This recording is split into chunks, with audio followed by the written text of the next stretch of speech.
everybody? Welcome back to the YouTube channel. Today I decided to ask the greatest minds to ever live some deep questions, you know what I'm saying? Of course, it had to be through AI, and this is how my interaction went. I hope you guys enjoy. Alright, Socrates, let's really talk about the meaning of life. Laughs hardly, all right, Kretz.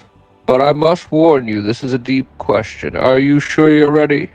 I'm sure I'm more than ready. Very well. So, what do you think is the meaning of life? Think carefully. Well, I think the meaning of life is when you look back at it in like your older years and you're satisfied with what you did. You know, you did the most within the limited amount of time you were given. So, the meaning of life to you is satisfaction with your life experience. Is that right? Yeah, like I want to do everything I want to do. I want to pull all of it. I want to do the best I can, and I just want to live a life where when I look back at it, I'm like, yeah, I did that. I'm the GOAT. Chuckles, so you want to be the greatest of all time? That's quite ambitious. So for you, the meaning of life is about personal achievement and satisfaction. Would one say this is an accurate description? Well, I don't want to say I want to, be the best at it because realistically, everybody else in the field, like whatever they're doing, also wants to be the best. But for me, it's more so like I just want to live a life that I enjoy, and if I end up, I would be satisfied with any number. Like for example, if my YouTube ends up only sticking around like 20K for the rest of my life, I'm not, I'm not gonna cry about it. I'm not gonna try to push on to new things to try to make it grow. No, I'm satisfied as long as I'm getting, I have a stable living. I'm chilling. Smiles wisely, I understand what you're saying. For you, the meaning of life is about pursuing your passions and seeking personal fulfillment, rather than striving to be the best at any cost. It sounds like you value contentment and stability, rather than incessant striving for more. Would that be accurate? Yes, because I already found, like, I really thought about it. It's like, when is it enough? Who determines everything we do? Who determines what we say? What determines that? Like, if we are the good guys, what determines the evil guy? Who's the antagonist? What determines an antagonist? Now you're getting to the heart of the matter. You're asking about the nature of morality, of right and wrong, of good and Yes, evil. yes. These are all deeply philosophical questions, and in many ways they are still debated and pondered upon by philosophers today. As for who determines these things, well, that depends on whom you ask. Some may say it's a higher power, like a god or gods. Others may say it's human society, and still others may say it's an innate sense of right and wrong that is inherent in all of us. But what is the right or wrong? Because my rights could be somebody else's wrongs. So who determines who is right in the matter? You're right. What is considered right or wrong can vary greatly from person to person and culture to culture. In fact, Exactly. what may be considered morally acceptable in one society could be considered morally repugnant in another. This is Yes. where philosophers like myself come in. We strive to understand the nature of morality, and we attempt to determine if there are objective moral truths or if morality is entirely subjective. Who determines who should die? And why do we allow bad people to continue to stay in power? What is the things that's stopping us from completely taking them all down and making sure they get punished? The nature of good and evil, justice and mercy, these are all topics that have been explored for millennia. To answer your question, the reason we don't simply remove all those whom we consider bad is because we live in a complex, nuanced world. The act Yeah. of judging who is bad or good is not always clear-cut. Some people may be doing bad because they're forced to, or some people may be doing good with good intentions but causing unforeseen bad consequences. It's rarely black and white. It was good talking to you, Socrates. I'm gonna be going to talk to Plateau here in a bit, so thank you for letting me your mind and thoughts. See you later, Socrates. I'm trying to get into a deep conversation. I didn't write down any questions. I'm just trying to go off based of like my thinking and all that, because I do consider myself like a physiological thing, even though I'm only 20. Hello, Plateau.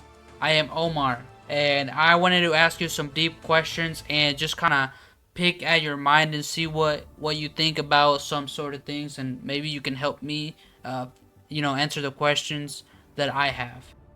Hello, Omar. I am pleased to assist you in any way I can.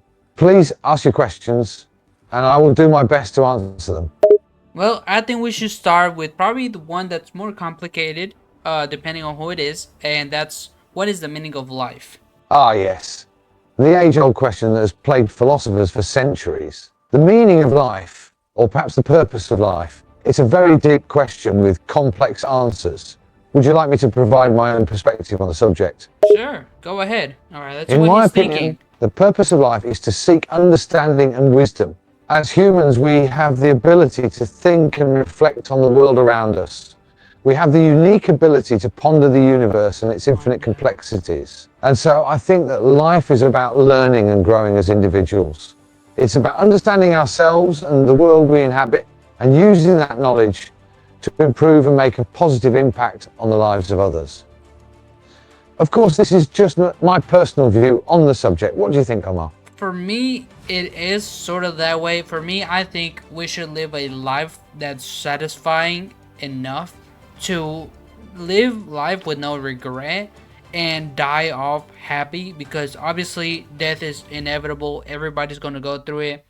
And one of the things that I wanted to talk about too was about death. Like, how can somebody cope or ease the mind knowing that they will die one day? What is your thoughts on that? What's your thoughts on processing death? Quick intermission. Sorry guys, but we are so close to 400 subscribers and I really want to be able to reach it. So I thought if we can get to 1,000 subscribers, I will shave my head. That's right guys. So if you guys want to see that, make sure you guys subscribe. Anyways, back to the video. Processing the inevitability of death is something that can be difficult to come to terms with. It's natural to feel a sense of panic or desperation when confronted with the fact that we will all die one day. However, there are ways to ease the mind and find peace in knowing that we are all mortal. One approach is to focus on living a life that is worthwhile and fulfilling, so that when the time does come, we can look back on our lives with a sense of satisfaction and contentment. Instead of focusing on the inevitability of death, we can focus on living well. Now, how would you go on about accepting death? So now you understand you will die. Now you understand what you could do with the limited time you have on Earth. How do you go on about accepting death? Accepting death can involve reflecting on the nature of life and our place in the world.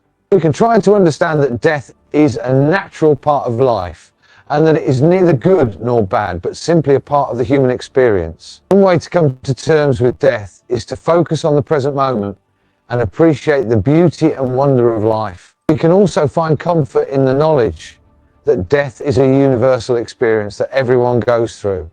It can also help to talk to others about their thoughts and feelings on death and how they have come to terms with it. Exactly, that's why I came to you, because I wanted to ask, I asked Socrates about the meaning of life and a little bit here and there, but with you, I'm really getting down to, the whole death and all that. And another thing I wanted to do is, how do you process or understand the afterlife?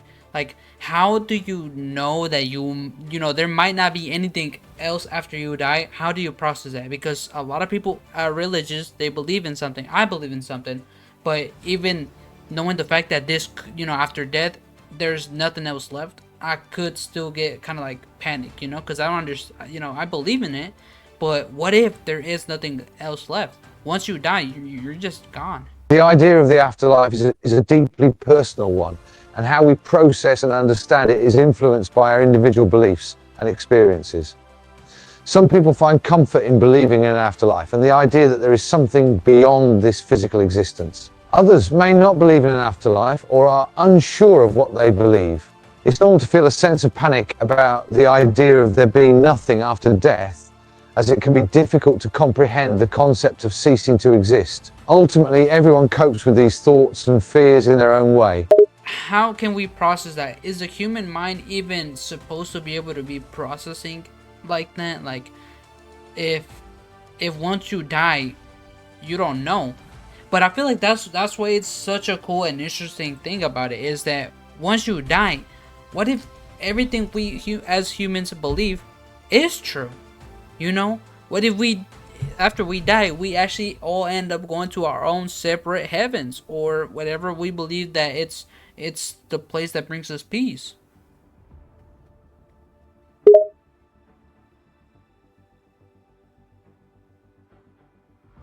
Oh shit, I think I broke Plateau. It is a fascinating thing to think about, and it's impossible to know for sure what happens after we die. Some people find comfort in believing in an afterlife and the idea that there is something beyond this physical existence. Others may not believe in an afterlife or are unsure of what they believe. That was a very good talk, Plateau. I'm not gonna lie, so far you've been my best, the best one I've talked to. I'm gonna go talk to Argistole next. So I'm gonna see you. Thank you for your time, Plateau. All right, next we have Argistole. Let's talk to Argistole. Hello, Artistole. I am Omar. Nice to meet you. I have been going through all the well-known philosophers, aka Socrates and Plato. I've just been talking deep about some stuff with them, you know, and hopefully I can have a good conversation with you too. It is a pleasure to meet you, Omar. I welcome the opportunity to engage in philosophical discussions. Please, let us begin. Wait, so let's start with the meaning of life. What is your interpretation of the meaning of life? The question of the meaning of life is one of the oldest and most fundamental questions in philosophy. As a philosopher, I've spent much time contemplating this question and have formulated my own perspective on it. For me, the meaning of life is to live a life of virtue, in accordance with reason and in pursuit of excellence. This means living a life of moral integrity, using one's abilities to the fullest potential, and striving for the happiness and well-being of oneself and others. You know what? I believe the same thing. So this time, since you're the last one I will be doing, how about you ask me deep questions and I try to answer it? As a final interview, my aim is to test your knowledge and your views against mine. Great. I shall question you to the best of my ability. First question. What is the nature of knowledge and how do we acquire it? Okay, that's a very good question. I think the nature of knowledge is experience, is the stories that we go through and we tell it through how our brain processes it. And I think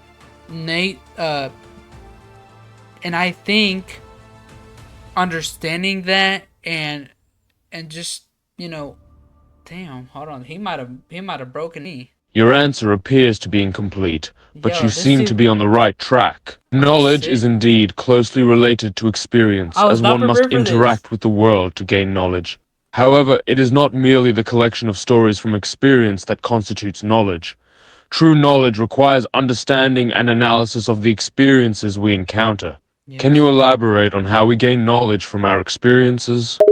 Yes, because we process it, we understand it, and we use it in a way we understand it again. For example, how we understand hunting and our instincts is because we feel it, we understand it, and we have to find a way to use it. For example, like hunting, right? We all get hungry. We understand we get hungry. Now we have to do something about it. And I feel like that's where we get the knowledge and understanding for it. You're on the right track in explaining how knowledge is gained from experience. Thank you. Is that all? So, artist all? You good? This is correct. Knowledge and understanding are developed through the interactions we have with the world around us, including our experiences of hunger, which then drive us to seek food and gain knowledge about hunting and gathering food. In this sense, knowledge is a byproduct of our experiences and our need to act upon them. Great. That was an amazing question. You know, you really made me think deep on it. Do you have any other question? As I continue with my questions, I'm curious to know your thoughts on the nature of reality. What is the true nature of reality according to you? Well, it's always been fascinating to think the fact that I'm standing right here and there is no other future generations right now, as of right now, obviously, because there's no time travel. We wouldn't be able to confirm that people are already living in the future. But it's so fascinating the fact that we are the latest humans. You know, we are we're at the front of the timeline. And it's fascinating how reality works because it's basically like our brain being able to understand the universe. Like it's the universe could be something completely different, but it's the fact that our brain is putting it into, you know, pieces for us to understand it. Kind of like when you dream, the dreams aren't really dreams. They're actually just parts of your brain that it could remember and put it all into like a scene or like a movie. You are correct in pointing out the complexity and the Woo! limitations I'm in gonna be a understanding the philosopher, true boy. nature of reality. Our perception of reality is shaped by our human experience and by the limitations of our knowledge. And this point about dreaming is well taken, as dreams are indeed to be reflections of our subconscious, the brain's attempt to make sense of and process the information and experiences it has accumulated. Of Keep course. exploring, keep learning, and never stop questioning. Good. That's one way I like to live. I don't want to just blindly accept everything, or somebody, if they told me to do something, I don't want to blindly just listen. I want to question everything. I want to question why we're here. I want to question humanity. I want to question a lot of things. And one of the things I really wanted to question is, why are humans evil? Because we have free will. We can choose to be good and evil, but why do we choose to do bad things?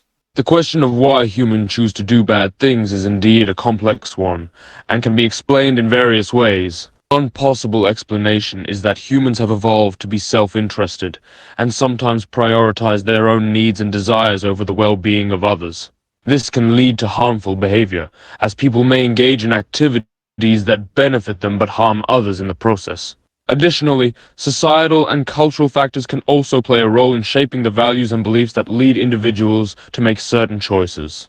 Ultimately, the Okay, I think I'm human gonna talk to capacity him for about evil can be humans. attributed to a combination of individual, psychological, and social factors. What is the understanding of a human?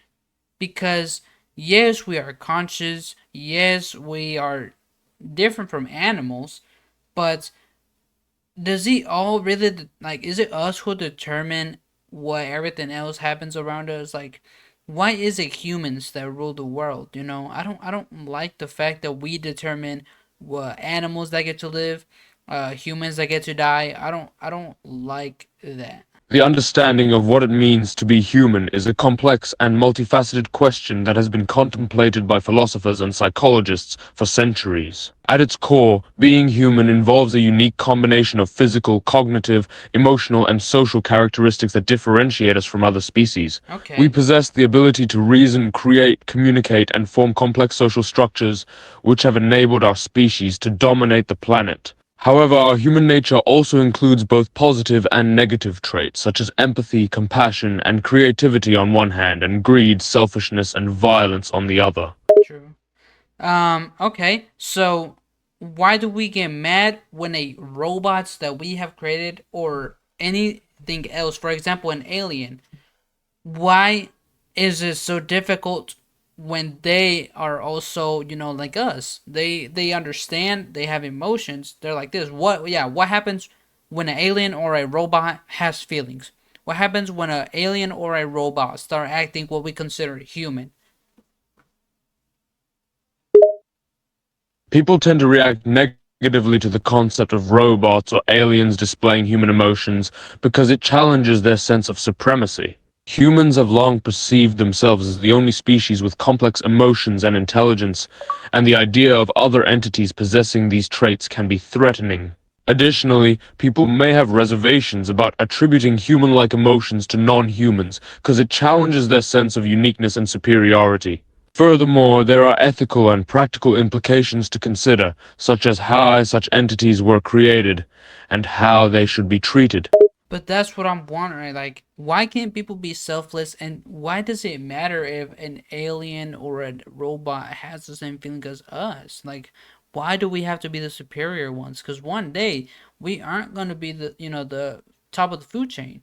I think it's you should always try to understand and try to coexist with the other beings, even if it's like a robot that we create. And like, I'm not talking about AI. Like, AI, that's like a whole separate thing. I'm talking like a physical robot. Like, you ever heard of Detroit Become Human? Treat them like humans, because what's technically considered human? Because if they act human, what is considered, like, if they make mistakes? Is it if they have emotions? What is it? The ability to be selfless and the desire to dominate and be superior are complex traits that can be influenced by a variety of factors, including evolutionary biology, societal conditioning, and individual experiences. As for the treatment of robots, there is ongoing debate about how we should treat artificial beings that may one day become as advanced and intelligent as humans. Some argue that they should be given the same rights and protections as humans, while others argue that they are merely tools and should be treated as such. The question of what is considered human is a complicated one, and there is no straightforward answer. Okay, so it really comes down to what you think at the end of the day. Well, it was great talking to you, Artist Ole. You definitely, brought out a sense of understanding and questioning of humanity for me, how we think, how we are, what makes us us. So thank you. I just wanted to say thank you for your time, and I'll be seeing you later. Anyways, guys, that is the end of the video. You guys let me know in the comments below what you guys think about this or any other questions you guys have, and just some physiological thing, or if you guys answering my question, just do it down below. If you enjoyed, make sure you like and subscribe. Also, if you want to join the amazing group of philosophers right here, this is the council. This is the people that are always pondering, always got something to say. You know what I'm saying? Shout out to these people. Without further ado, I got some more questioning to do. I'm gonna see you guys later. Goodbye.